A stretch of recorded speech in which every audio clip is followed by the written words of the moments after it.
नमस्कार दोस्तों, मैं सैंकी चौधरी उत्कृष्ट परिवार में आप सभी का दिल खोलकर हार्दिक अभिनंदन स्वागत करता हूं दोस्तों। और मैं आज आपको पढ़ाऊंगा मैथ। पिछली में 2 क्लासें आपको दे चुका हूं, जिसमें मैंने आपको संख्याओं के मान कराए थे, जिसमें स्थानीय मान, जातीय मान कराया था। और दूसरी क्लास में आपको उससे रिलेटेड 9 क्वेश्चन कराए थे मैंने, जो 9 टाइप के मतलब स्थानीय और जातीय मान से 9 टाइप के क्वेश्चन बन सकते हैं, वो मैंने आपको उस सेकंड वाली वीडियो में दिए थे। और आज मैं आपको पढ़ाऊंगा संख्याओं के प्रकार, जो आपने लिख रखे हैं। संख्याओं के प्रकार वो होते हैं जैसे प्राकृतिक संख्याएं हमारी, सम संख्याएं, विषम संख्याएं, पूर्ण संख्याएं, पूर्णांक संख्याएं और अपरिमेय संख्याएं, परिमेय संख्याएं, ये सब संख्याओं के प्रकार होते हैं। तो आज मैं आपको ये पढ़ाऊंगा। तो हम सबसे पहले देखते हैं संख्याओं के प्रकार। संख्याएं कितने प्रकार की होती हैं, डायरेक्टली लिखवा दो, ऐसा कोई क्वेश्चन आता नहीं है संख्याएं कितने प्रकार की होती हैं। तो सबसे पहले हम देखते हैं प्राकृतिक संख्याएं। प्राकृत या प्राकृतिक संख्याएं। प्राकृतिक संख्याएं वो होती हैं जो वे संख्याएं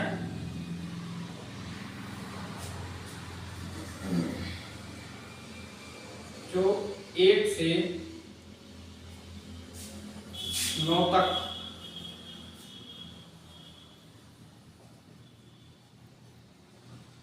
जाती हैं, प्राकृत संख्याएं कहलाती हैं या प्राकृतिक संख्याएं।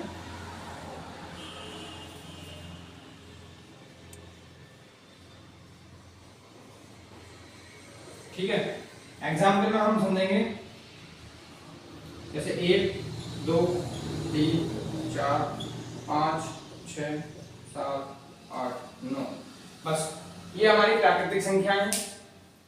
ठीक है दोस्तों, आप ये कहोगे जीरो क्यों नहीं लगा, क्योंकि जीरो एक उसकी खोज हुई थी जो हमारे आर्यभट्ट ने की थी, तो इसलिए वो प्राकृतिक संख्याओं में नहीं आता। ये प्राकृतिक संख्या है 1 2 3 4 5 6 7 8 9। ठीक है, ये लिख लो। और इससे दूसरी आती है फिर सम संख्याएं लेते हैं हम।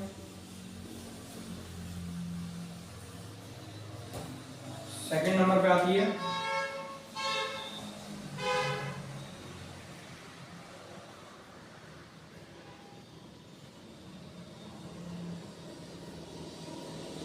सम संख्याएं।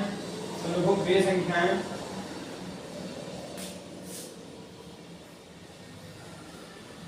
जो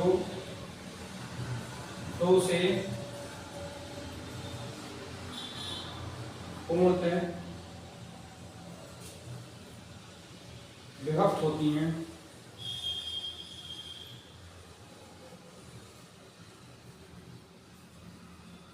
सम संख्याएं।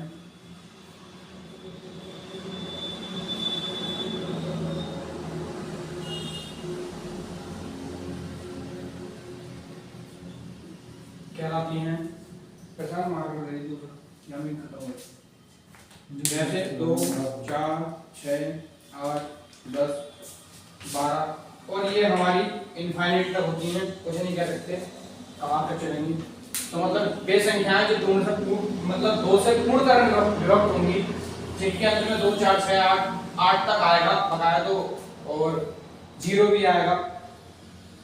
जिनके अंत में 0 आए या 2 4 6 8 आए, या जो संख्याएं 2 से पूर्णतः विभक्त हों, वो हमारी सम संख्याएं होती हैं। ठीक है दोस्तों, आपको मैं दूसरी कराऊंगा, मतलब तीसरे नंबर की कराऊंगा विषम संख्याएं।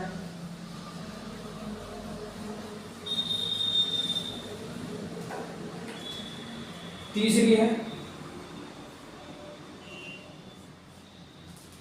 विषम संख्याएं। देख लो वे संख्याएं, देख लो वे संख्याएं, अगर चलेगा ना,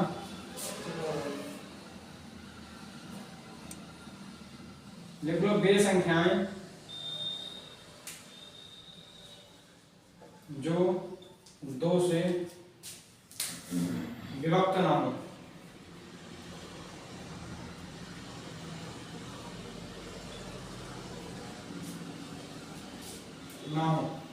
वे संख्याएं जो दो से विभक्त ना हो विषम संख्याएं कहलाती हैं।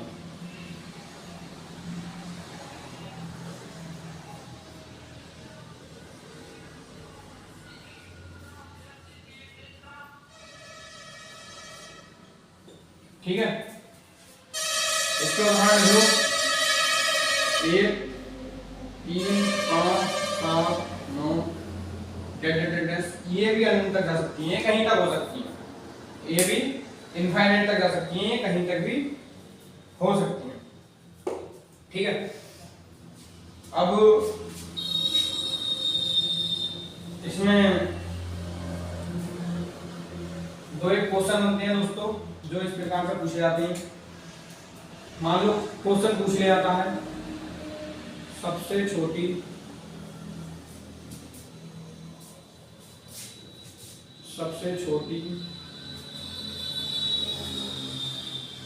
सम संख्या कौन सी है, सबसे छोटी सम संख्या ये पूछ लिया था। प्रथम, इस टाइप से दो क्वेश्चन बनते हैं, प्रथम सम संख्या।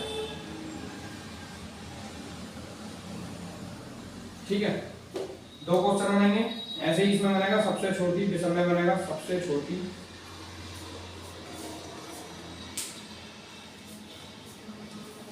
विषम संख्या,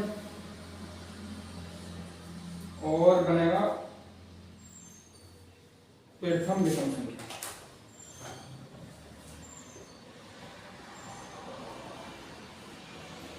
ये सम और विषम संख्याओं से दो क्वेश्चन हमारे, मतलब दो इसके सम के और दो विषम के, 4 क्वेश्चन से पूछे जाते हैं।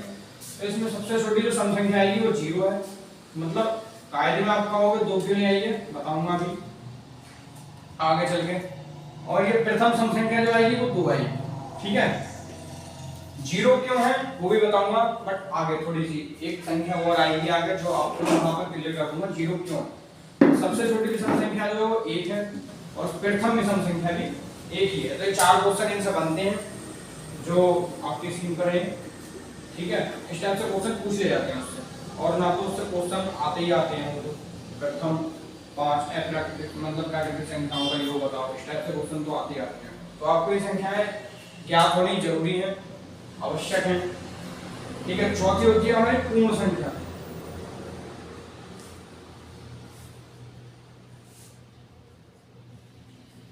पूर्ण संख्या, अब पूर्ण संख्या कौन सी होती है, वे संख्याएं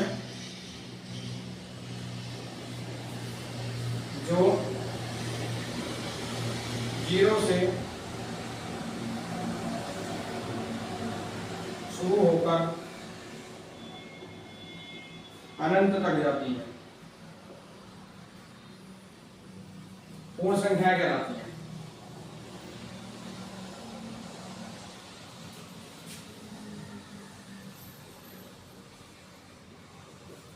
ठीक है, ये पूर्ण संख्या होती है जो हमारी 0 से लेके अनंत तक जाती है। एग्जाम्पल देखो 0 1 2 3 4 5 ऐसे चलते चलते अनंत तक जाएंगी, तो ये हमारी पूर्ण संख्याएं कहलाएंगी। और जो प्राकृतिक संख्याएं होती हैं उसमें अगर 0 और ऐड कर दो तो पूर्ण संख्याएं बन जाती हैं जो प्राकृतिक संख्याएं होती हैं। तो इस बात का तुम्हें ध्यान रखना, अगर पूर्ण संख्या पूछे तो उसमें प्राकृतिक संख्याएं हमारी 1 2 3 4 5 6 7 8 9 तक होती हैं, ये अनंत तक होती है। बस इतना ध्यान रखना, मैं इनमें 0 और जोड़ देते हैं वो 9 तक ही होती है, ये तुम्हें ध्यान रखना है। ठीक है, और अगली संख्या आती है पूर्णांक संख्या, 5वीं।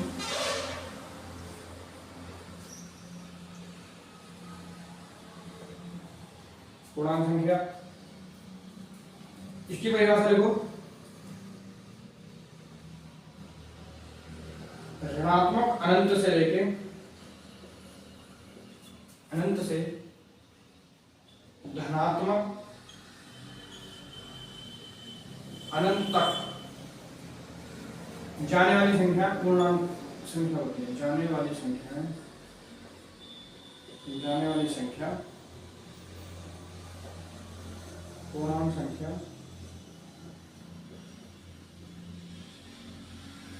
होती है। एग्जाम्पल देखो इसका, ये एक लाइन है, ये 0 है, 0 से इधर चलते हैं राइट साइड की तरफ, तो 1 2 3 4 ये ऐसे करके जाके अनंत तक आता है। और जब लेफ्ट साइड चलते हैं तो -1 -2 -3 -4 ऐसे चल के ये माइनस के अनंत तक आता है। ये प्लस का अनंत होता है जब लेफ्ट में चलते हैं तो, और राइट मतलब लेफ्ट में चलते हैं तो माइनस का अनंत होता है, राइट में चलते हैं तो प्लस का अनंत। मतलब ये माइनस के अनंत से प्लस के अनंत तक आते हैं, वही हमने लिखा है ऋणात्मक अनंत से धनात्मक अनंत तक जाने वाली संख्या पूर्णांक संख्या कहलाती है। तो अब आप पूछोगे, मैंने जो पूछा था मैं आगे चल के बताऊंगा, सबसे मतलब सबसे छोटी मतलब सम संख्या कौन सी है, तो मैंने वहां 0 बताया। तो 0 इसलिए बताया था क्योंकि दो सम संख्याओं के बीच का अंतर हमेशा 2 होता है।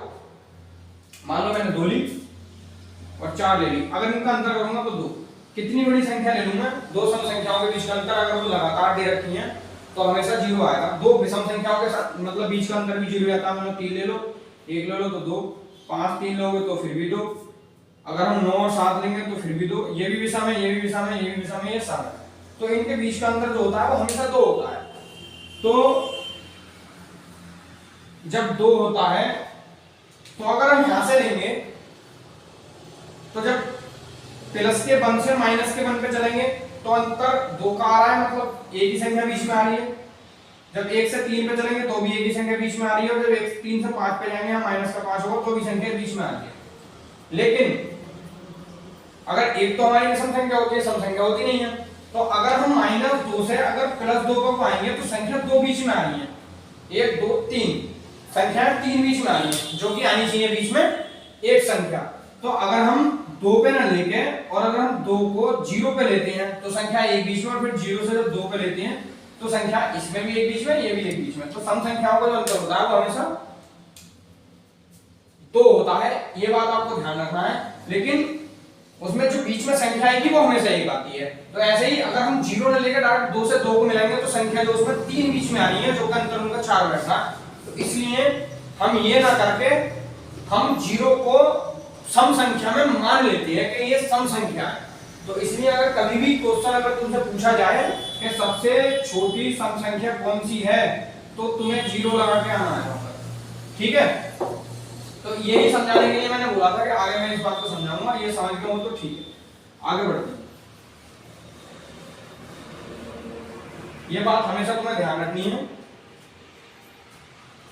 इसमें एक नोट करके पॉइंट डाल के लिख लेना।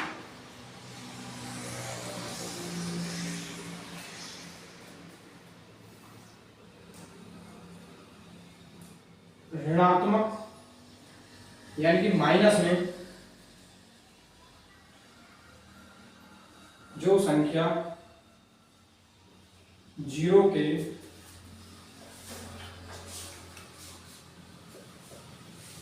जितनी पास होती है वह उतनी ही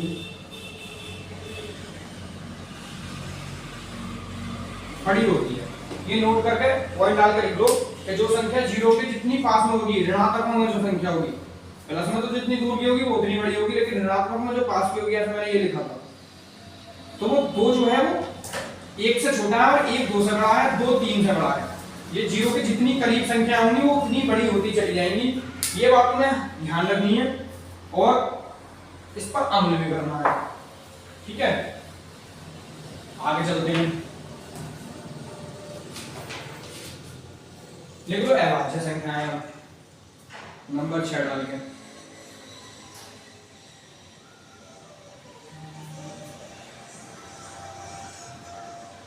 अभाज्य संख्या, अब लिख लो वह संख्या। अभाज्य संख्या क्या होती है? वह संख्या, वह संख्या जो स्वयं तथा 1 से कटे, या इसकी सेकंड परिभाषा है कि जो सेकंड परिभाषा जिस संख्या के दो गुणनफल हो रहे हैं,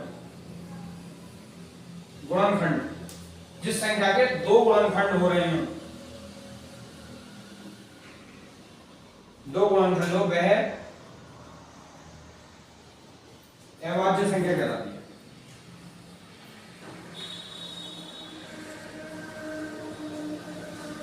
ठीक है, वह संख्या जो स्वयं में एक से कटे, बस यहीं तक रहने देना, पहली परिभाषा, वो भी अभाज्य संख्या कहलाती है। और जिस संख्या के दो गुणनखंड हो रहे हैं वो भी अभाज्य संख्या कहलाती है।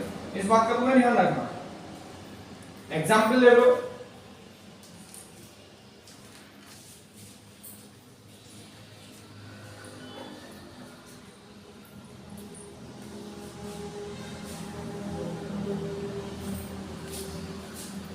एग्जाम्पल ले लो, 2 3 5 7 11 13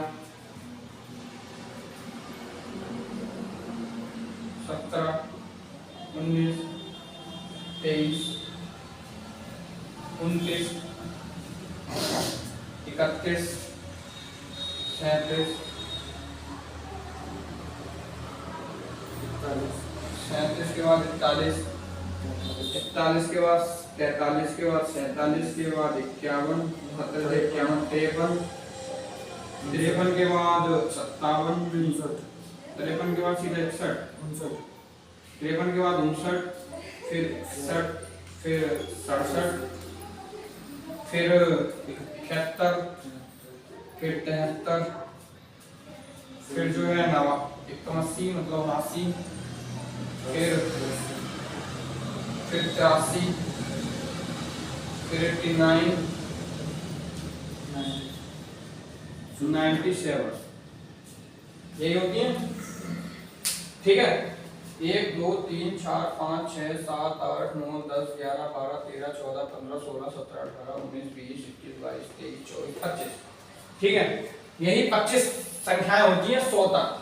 ये मैंने क्यों लिखवाई है एग्जाम्पल में, मैं 2 या 3 का एग्जाम्पल भी दे सकता था, मतलब 2 3 5 7 8 मतलब 7 11 13 तक यहीं तक एग्जाम्पल भी दे सकता था, बट मैंने सेरी क्यों लिखवाई है वो पता चलेगा आगे चल। ठीक है, तो ये सब उतार लेनी है और इससे आगे कुछ क्वेश्चन आते हैं, इनसे पूछे जाते हैं, इसलिए मैंने ये लिखवाई है सब की सब, क्योंकि तुम्हें डायरेक्टली याद हो सके कि 50 तक कितनी होती है और 100 तक कितनी होती है। तो इसमें क्वेश्चन आता है, सबसे पहले जो क्वेश्चन आएगा वो आएगा सबसे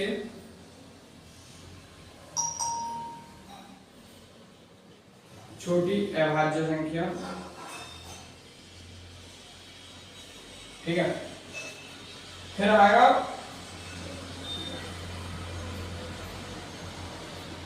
दूसरा क्वेश्चन आएगा एकमात्र सम अभाज्य संख्या।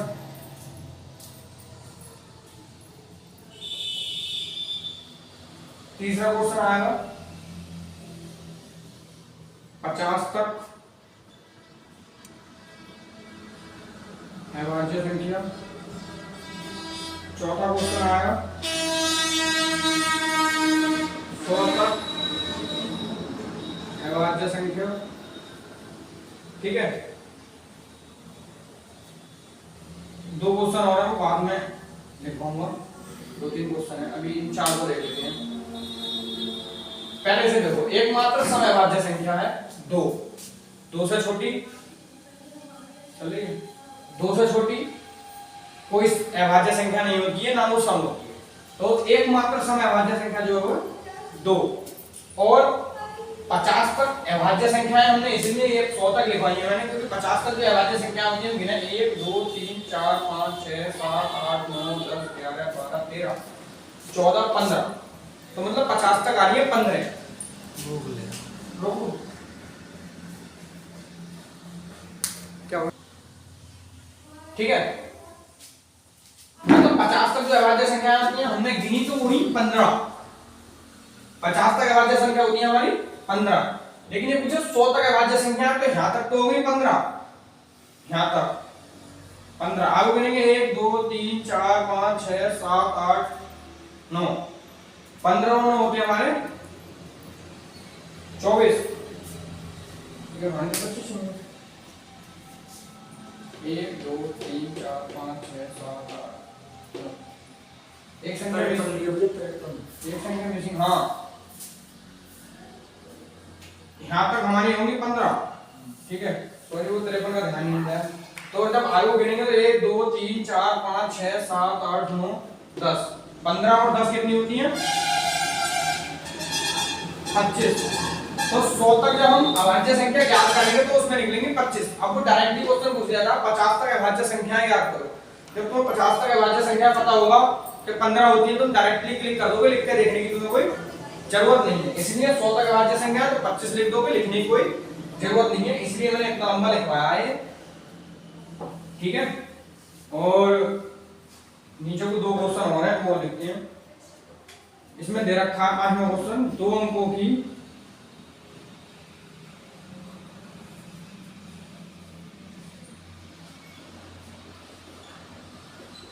सबसे छोटी अभाज्य संख्या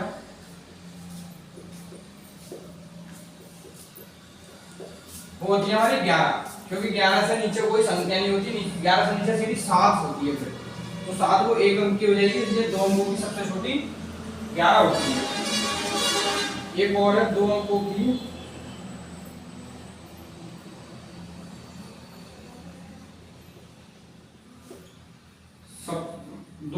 सबसे बड़ी अभाज्य संख्या, ये हमारी होती है 97। इससे बड़ी 2 अंकों की फिर कुछ कोई संख्या नहीं है,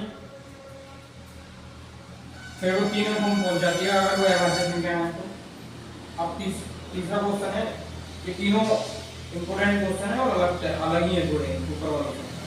3 अंकों की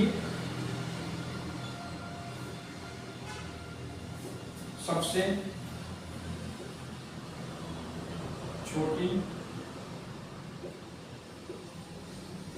अभाज्य संख्या वो होती है हमारी 101।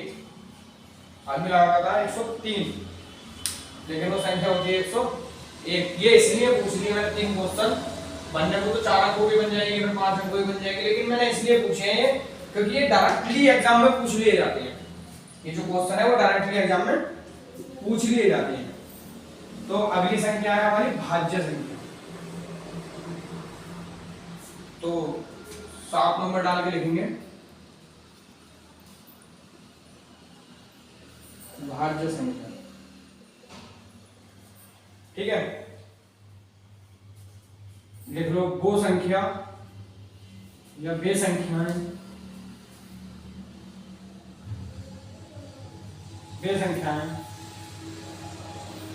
जो स्वयं व 1 के अलावा ठीक है, पहली परिभाषा ये होगी। दूसरी मतलब 1 के अलावा किसी और से भी कट जाए, मना कर देते पूरा कट जाए। ठीक है, एक तो परिभाषा वो हो गई। दूसरी ये फर्स्ट परिभाषा है। सेकंड परिभाषा वो होगी जिस संख्या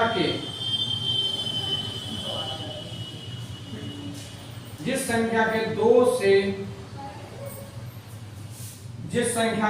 से अधिक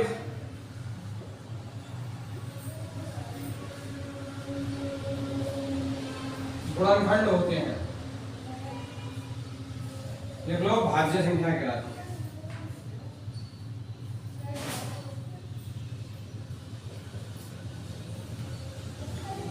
ठीक है, एग्जाम्पल में देख लो भाज्य संख्या कहलाती है। एग्जाम्पल में देख लो 4